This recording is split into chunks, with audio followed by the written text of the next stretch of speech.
Let's talk about NXT from June 21st, 2022. All right, no significant news and notes for NXT, so let's get right into the show here. Grayson Waller defeats Solo Sikoa in a surprising finish. Match was okay. Grayson Waller needs to develop his frame a little bit. He's a little too skinny, but he has all the classic Miz characteristics. Being a motor mouth, being easy to beat up. He doesn't have significant offense, which helps, because his character is just basically to be an annoyance. Him being shaped like Earthworm Jim just kind of helps. Solo Sikoa basically did a really good job of kicking his ass and looking like a guy who was kicking his ass. So that was great. Early in the match, Grayson Waller said we should not be talking about Solo Sikoa, because we should be talking about Grayson Waller, because Grayson Waller is the greatest first-generation talent in WWE. He started to go into a whole thing where he says, I'm not going to censor myself, and he got attacked by Solo Sikoa. So Grayson Waller wins. It's not necessarily clean, because Grayson Waller ripped the turnbuckle pad off. When Solo Sikoa went to do the hip attack, he bashed his back into the turnbuckle. This gave Grayson Waller some time to go outside the ring, roll back inside the ring to do his stunner move. I swear to Jesus, they need to make him change that. I hate that finish with the heat of 1,000 suns. I hate that finish. I hate it. It's literally the worst finish in the business. It's the worst finish in the business. It's stupid.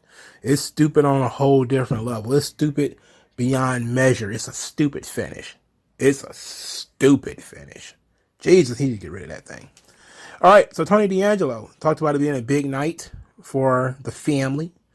Said that the Legado del Fantasma are going to have an opportunity to get on his good side by beating Damon Kemp and Roderick Strong. And he gets a shot at the title. Then he let those boys know it's going to be hell to pay if he does not walk out of NXT 2.0 tonight with that championship. Well, he got disappointed early, because Roderick Strong and Damon Kemp defeated Legado del Fantasma in a pretty good match. And I was actually impressed with Damon Kemp. I liked seeing the wrestling come back. I know this guy, he is the brother of Gable Steveson. So they're bringing wrestling back.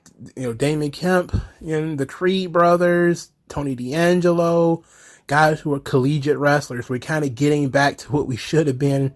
We never should have left in the first place. Guys who can actually squat weights, guys who can actually look like they lift weights, even though they're not, shredded. Damon Kemp isn't shredded, but he's in good enough shape to be a believable wrestler, and his moveset is believable. Roderick Strong is small and still does the indie stuff, but he's a pretty good hand. I like the spot where Damon Kemp's kind of screwing up. It kind of played into his character, who is supposed to be a rookie. So there were some little botches here and there from Damon Kemp. And Roderick Strong smacked him to kind of focus him up. But the finish actually came from two dimes, tripping, Cruz. It was played off like it was a mistake, kind of. But was it a mistake, really? Anyway, Roderick Strong with the leaping knee, and Legado del Fantasma take the L. I'm okay with it.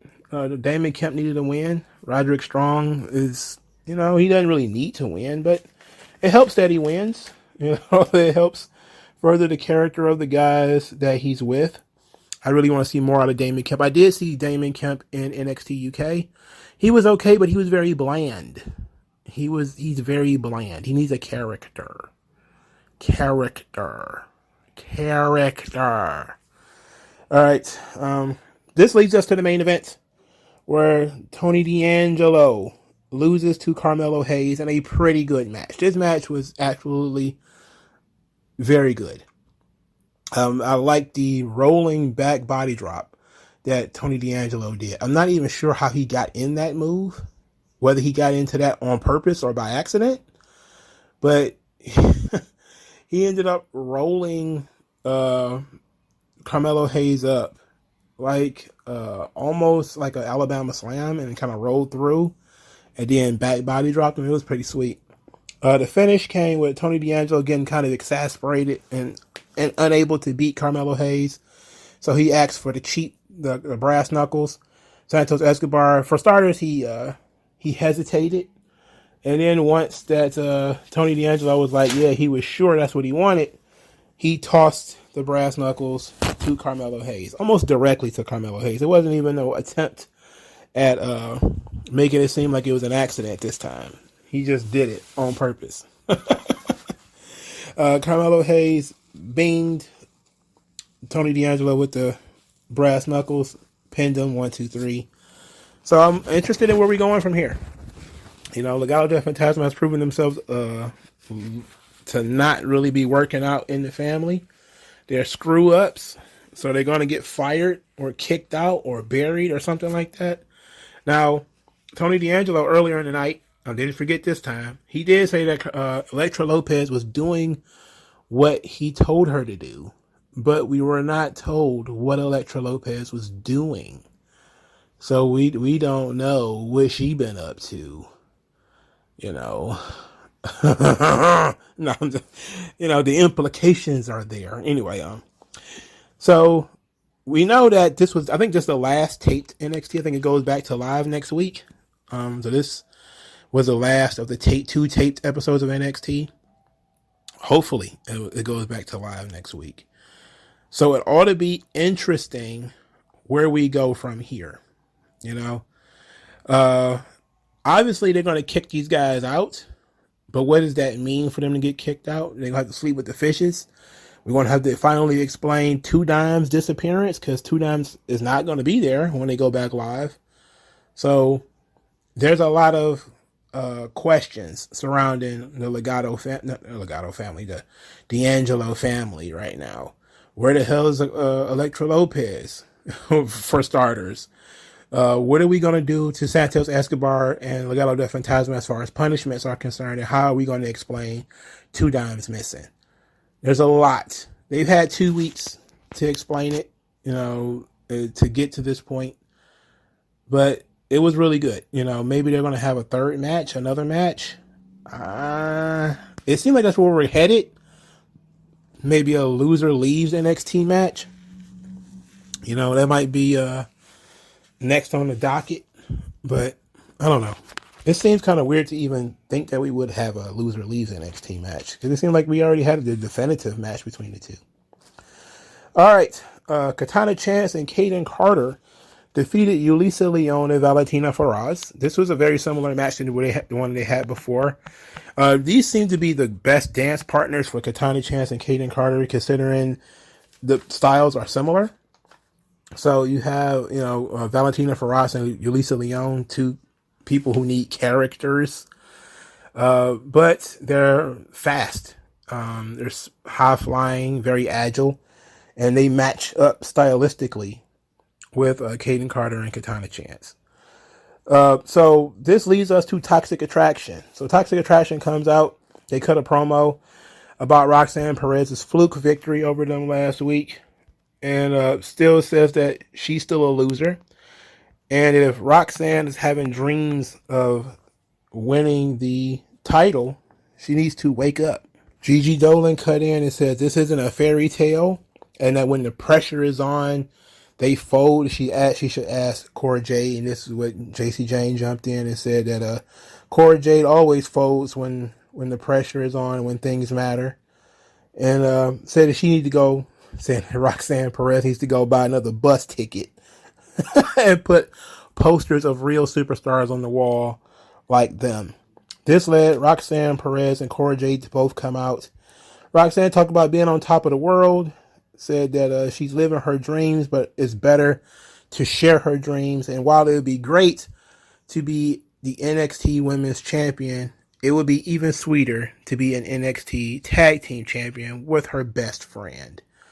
I was very upset by this whole thing. This whole thing upset me. For starters, using the breakout tournament victory on a tag team title. Oh, it makes the tag team championships look good, for sure. But it makes the contender look stupid. It was a singles tournament, Roxanne Perez. For Christ's sake, it was a singles tournament. This is dumb. Furthermore, Roxanne Perez sounds like she's 13 years old. She has a little girl voice. Thirdly, I didn't lost. I'm so frustrated I got lost. They have no character. Her nor Cora Jade have a character. I'm guessing they changed their mind on Roxanne and they decided to go with Nikita Lyons to be the one to beat Mandy Rose and take the title, which is, in all honesty, probably the safer, smarter move in the first place. But I thought the whole point of her losing to Mandy Rose was for her to come back and beat Mandy. If the point is that we're just going to make them the tag team champions, that's not even a good plan B. There's no reason for Roxanne Perez to not wrestle for the championship. That should be the goal of everybody, is to be the champion. Oh, Jesus H. Christ. Anyway, Kaden Carter and Katana Chance interrupted and said that the line starts behind them and that they can't cut the line just because they're the flavor of the month and that they were not done with Toxic Attraction. Cora Jade then very snidely says that, she saw the last match that they had with Toxic Attraction and they looked pretty done to her. So they got some more bickering before Kaden Carter and Katana Chance attacked them, which I was like, ooh la la. That's some nice little fire there. For some baby faces who come out dancing all the time and having fun, they certainly decided to bow up real quick. They decided to bow up. And so now the match is set next week. It's going to be number one contenders for the tag team titles, Katana Chance and Kaden Carter versus Roxanne Perez and Cora Jade. Of course, I expect Roxanne Perez and Cora Jade to win. Maybe Katana Chance and Kaden Carter are going to turn heel, because this wasn't officially a heel turn. It was more kind of like frustration that they were kind of being looked over, but they weren't being looked over considering they've gotten multiple title matches and lost. I'm talking multiple title matches across multiple different tag team champions. Like they've not just lost to Toxic Attraction, they've also lost to previous tag team champions, title holders. So like they've had many opportunities to win and they have yet to do so. But I like them, and I like that people are finally starting to talk and they're finally starting to show some character and some personality, and they're starting to give a shit. They've been there for so long now that, they become pretty much wallpaper. But it's good to see them around. Good to see them there. It ought to be a fine match. It ought to be a good match. Hopefully it's, along the same lines as their matches with Yulisa Leon and Valentina Feroz. So I'm very disappointed that they're going to do this Roxanne Perez versus... not doing Roxanne Perez versus Mandy Rose. That is a huge disappointment. That's very strange. It's a very strange decision. Shawn Michaels, please sit down in the interview chair, the hot seat, if you will, and explain yourself. Why are you doing the things that you're doing? Why are you doing that? I understand she sounds like a little girl. I understand she looks like a little girl. But you put a singles opportunity. Like, it could have become the tag team champions without her winning the breakout tournament. You could have gave that to Tiffany Stratton then. If you were going to do this, it's a waste of time. You could have given it to anybody else. You could have given it to Alba Fire or something. Well, not Alba Fire. She wasn't even qualified for the breakout. But you could have given it to somebody else. If you didn't think that Roxanne Perez was ready, and she was still a little immature, kind of a raw peanut, then you should have gave it to somebody else. God dang it. Dadgummit. That sucks. All right. Let's talk about JD McDonough. So Jordan Devlin is on his way to the United States. This is the character that he was doing in NXT UK.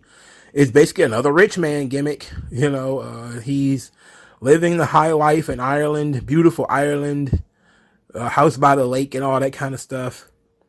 He was being extra superstar-ish over there. Then he lost a loser. I think it was loser leaves NXT versus the title to Ilya Dragunov. I think that might even been an empty arena match too. I'm not even sure how that worked, but that was a while back. So now they've changed his name to JD McDonough. JD McDonough. McDonald's? I'm not against the name. It's interesting. It's his initials and McDonough. He just added the name McDonough to it. Okay, fine. To me, Jordan Devlin should have been brought to the United States and probably is 2 or 3 years late on being brought to the United States. He should have been brought to the United States 2 years ago. When they made him the Cruiserweight champion and he was doing Worlds Collide and all that stuff, and he won the Cruiserweight title before the world shut down, I think he was supposed to be brought to the United States then. Because he really didn't do too much in NXT UK afterwards. It seemed like they was just kind of biding their time. So him coming over, absolutely excellent, smart idea. Jordan Devlin, good shape. His head is bigger than the rest of his body. He's like a bobblehead. But he's a guy who can talk. He's got personality. I can see him being a Sami Zayn type of heel, where he's kind of cartoonish when he gets on the main roster. But he takes himself very seriously. I liked his stuff when he was on the Independents. I liked his stuff in NXT UK. I think he's got a future. As long as he don't screw it up, he's got a nice little future going for himself. Will he be WWE champion? Probably not. He's like 5'7", $150 or something like that. He's a cruiserweight. So he might not be a world beater in that regard. And I know he wrestled Volta and all that kind of stuff all across Europe. So all you dweebs out there, he's going to be like, oh, but he wrestled big guys on the Independents and it looked fine. Like, yeah, I'm sure it did, but this is WWE. It's different. It hits different. Speaking of NXT UK, they need to bring over some more people, man. I was watching NXT UK and I was like, why is Amel still over there? That girl's beautiful. She needs to be in the United States. Amel is gorgeous. She's like this Moroccan British lady. She's gorgeous. Jesus. She needs to be brought to the United States. Her teeth are kind of big though. And she talks like her teeth are big too. So that's not good. But, she apparently is not going to be the champion. So she needs to come on over. The water's fine, Amel, baby. There's probably some more people over there I can't think of off the top of my head. But, Amel just jumps out at me. Jenny is another one. I think Jenny is Walter's ex. I haven't seen Jenny on NXT UK in a long time, though. But she probably needs to come over, too. I actually love Jenny as a character. She just has that Cruella de Vil type of angle to her, where she just has an evil old lady like jawline and everything. She just comes across like a prissy bitch. I love it. And I think that she could do wonders in NXT with that sort of, it would be like next level Carmella type of character. Like the fashionista, it would be next level Carmella. It would be great. Cause I think she could really pull it off. And then she's got a little bit of flavor. Cause I think she's Indian, or she's of Indian descent. So I think that's a little bit. So those two, Amel and Jenny, probably need to be brought over. As far as guys, Rampage Brown probably need to be brought over. He's a big dude. He's very experienced. I don't see why he needs to sit up in NXT UK if he's not going to be the champion. Bring him on over. Brian needs new opponents.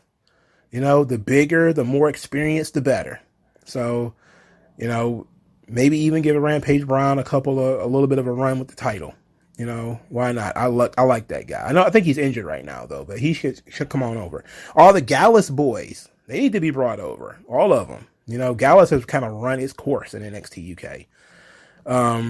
There's really nothing for them to do anymore. They were doing Wolfgang as Damon Kemp's mentor. That was the last thing that they were doing, and I was like, no, this makes no sense. This is stupid.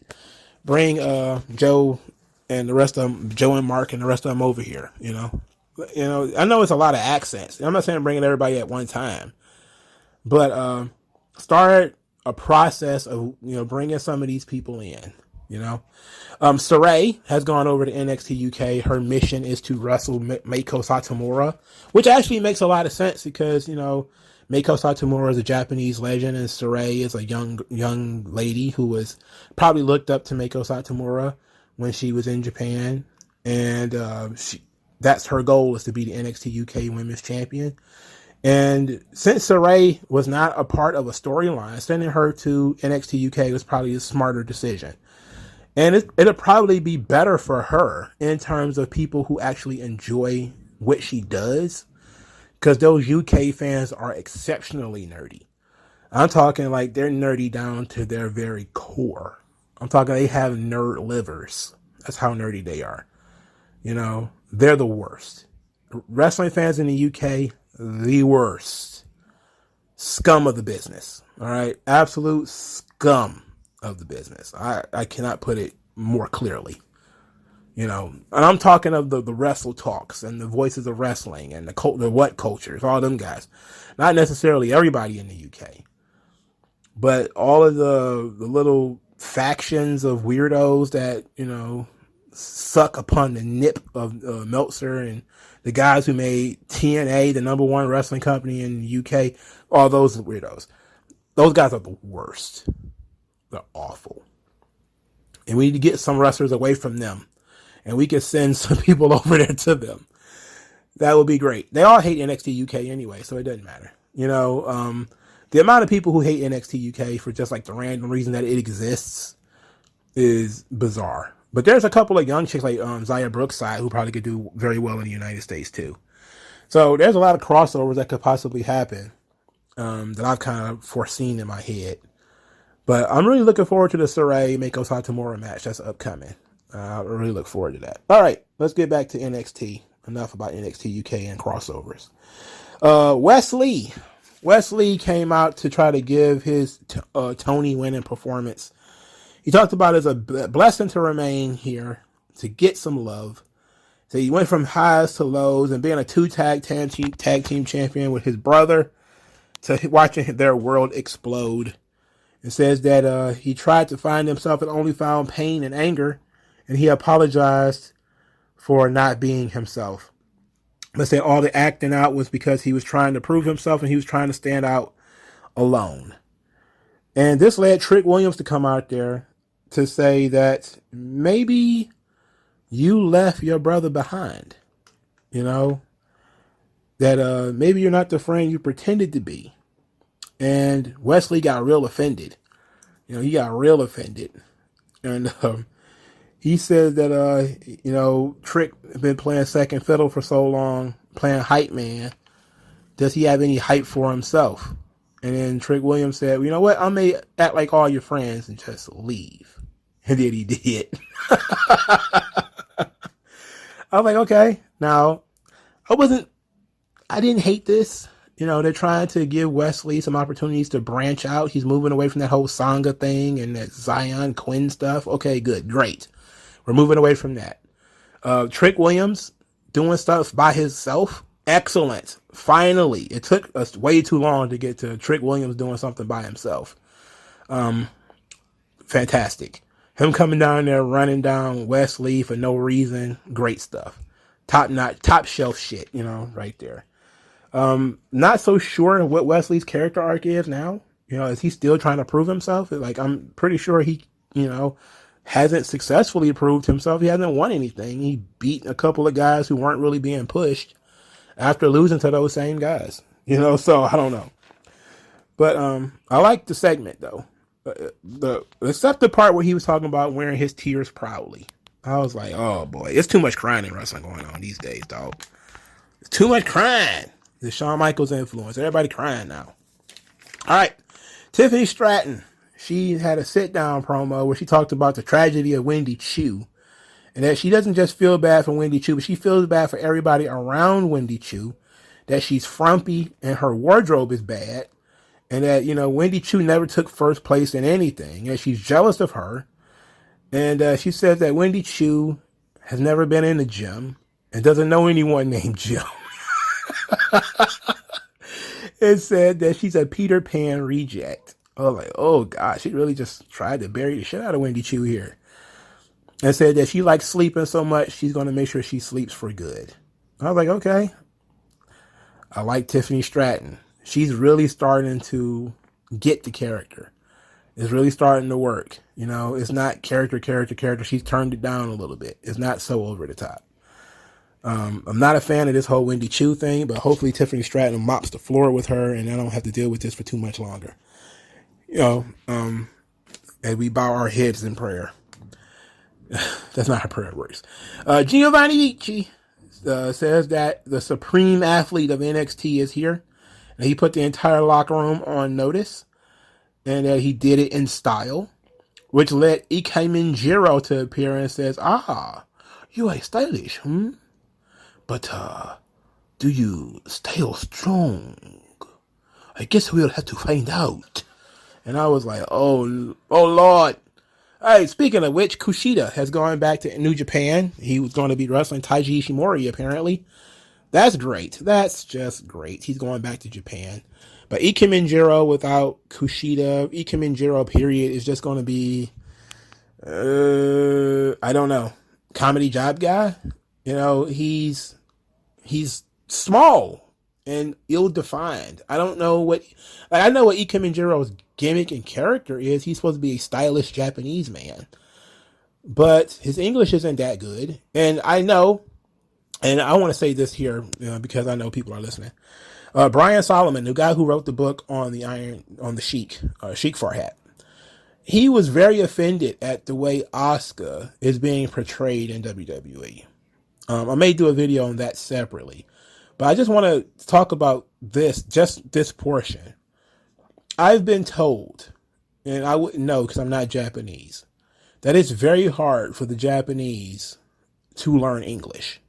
That's probably the hardest language for them to learn. And I've heard that from other Japanese people. That is very, very hard for them to learn English. But it's the international language of business. So most Japanese people speak some English. They speak enough to understand. But when you listen to Japanese people talk, it's not a good experience. So Asuka plays it up by kind of being manicky and rambling a little bit. And I thought that was weird. Because when you look at Asuka, she's the most successful out of all the Japanese wrestlers that have ever been in WWE. I think she's probably the most successful Japanese wrestler in WWE history. And he thinks that, there's something wrong with her presentation. And I was like, maybe I'll look into that at some other point in time. But it was just on my brain. And I was thinking of Ike Minjiro and like, what kind of future does this guy have when English is his second language? He's undersized and he doesn't have a body. He's kind of like a guy in jackets. I think Vince would get the colorful jackets and he'd probably think that's cool and cute. And it's probably easily monetizable in a Rey Mysterio kind of way where he can wear different jackets for different occasions. But how far can he really go? In terms of, like, you can't see Ike Minjiro wrestling Brock Lesnar or Roman Reigns. So, his role is going to be comedy guy, And it's difficult for Japanese wrestlers to transition to the United States. And I saw it's been frustrating for a lot of them, So hopefully Ike Minjiro can hang in there. I don't want to see anybody fail, but I know it's hard. It ain't easy, It's very tough. Apollo Crews is doing things. All right, so Apollo Crews is walking around journaling. He got a pen and a paper. He's taking notes. He's talking about second chances being difficult. And the difference between the man then and the man now is fear. That now he's fearless. He's got to confront that fear. He was worried about how people would see him and how people will accept him. But now he's fearless. And as he's walking across this hellish landscape, there's a guy. And he's like, I don't want to go down there. It looks kind of dangerous. Or something to that effect. And Apollo Crews envisioned himself going down this alley to watch this guy get beat up. And then him having a Daredevil-like fight scene in this alley. I was like, this fucking rules. Okay, this is good. This is good. This is Apollo Crews, a man without fear. This is comic book stuff. Look, here's what we need to do. Like, if you've piqued my interest, you got my creative juices jingling and jangling. Here's what you do. It's bubbling. You send him to that NXT parking lot. That's a lawless land. He could be like goddamn Mad Max, and with all of the chaos that happens in that NXT parking lot, it needs some order restored. You know, he needs to just walk around like a security guard. He needs to just walk around. When we see people getting kidnapped, like Elektra Lopez apparently got kidnapped because she ain't been on TV. You know, so, you know, people's charisma is being stolen. We need to get out there and get it back. And if he got this superpower where he can see into the future and he can see himself beating people up, I love it. Thumbs up. You know, it's gonna be like that time T'Challa was the man without fear. He was doing Daredevil's job for a little while. I loved it. It's great shit. But I like that he was. It's when you look at things from what the character was saying, he was worried that people wouldn't accept a new persona from him after what they've seen him do, you know, and that would people take him seriously. So he's showing some introspection there that, you know, we're not forgetting his history. We're actually thinking that his history might be a barrier to accepting what he's doing. Some people don't like this. I don't know why people hate fun. You know, like, why would you hate this? This is not anything for you to hate. This is for you to embrace. You're going to love this. You know, I welcome the idea of, you know, random fight scenes and beating up, you know, J Browns and extras and stuff. I welcome that. Ricky the Dragon Steamboat had like vignettes with him fighting 100 ninjas. It made him look like the coolest motherfucker in the world. Why would you be against that? Why would you hate that? I don't understand it. You know, Apollo Crews is jacked. He looks like a guy who can fight. I'm all for it. Let's go. You know, some people have said that it reminds them a lot of Luke Cage. And I think it's just generic vigilante stuff. Because pretty much vigilantes do this kind of shit, you know. They see somebody getting hassled and they kind of move over like, what's going on? He's like, you better mind your business. And I was like, oh no, this guy want the business. He want it all. You know, he want it all. Brand new socks and drawers. He want it all. Give it to him. You know, beat his ass in his goddamn alley. I'm all about it. Now, you know, side quest. Clean up the NXT parking lot for us, please. There was dudes getting kidnapped out there. You know? Like, it's wild. It's a lawless land, man. Triple H clearly does not care about anybody's health because he continues to let the NXT parking lot do what it do. So if guys like Mustafa Ali and Apollo Crews want to be superheroes, you can start right there with that goddamn NXT parking lot. You know, let correct things over there. It needs some order to be restored. All right. What's the next thing? Jesus. I lost my place. What's the next thing? Okay, Cameron Grimes defeated Idris Enofe. Had some fun with this match. Idris Enofe showed some fire. He's already athletic. He's already shown personality. You know, when they was doing the comedy stuff backstage. He's shown that he got some promo ability. He got some agility in his matches. Here he shows some fire. You know, he was on his knees. And normally I don't like when guys invite people to do stuff to them. But when you're an untested guy like Idris Enofe, it does make it seem like a bit of a badass, kind of ballsy. It's like, come on, bring it. And, you know, daring Cameron Grimes to kick him in the chest and everything.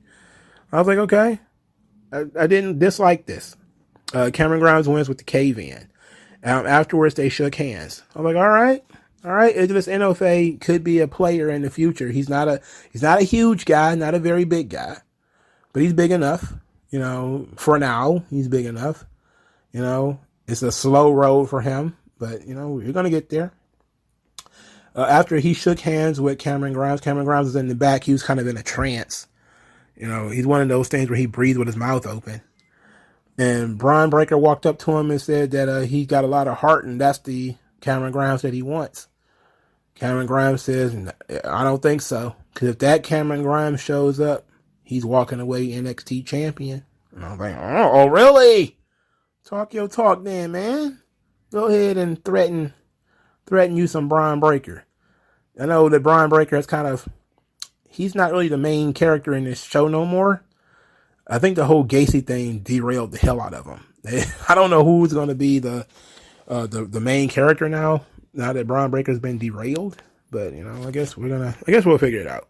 And, he's probably still is, and I'm just, exaggerating.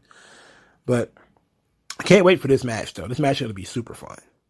All right, so Kiara James, I forgot what her name is, says that Indy Hartwell is weak-minded and it's disrespectful to the women's revolution because she cannot achieve any sort of level of success on her own.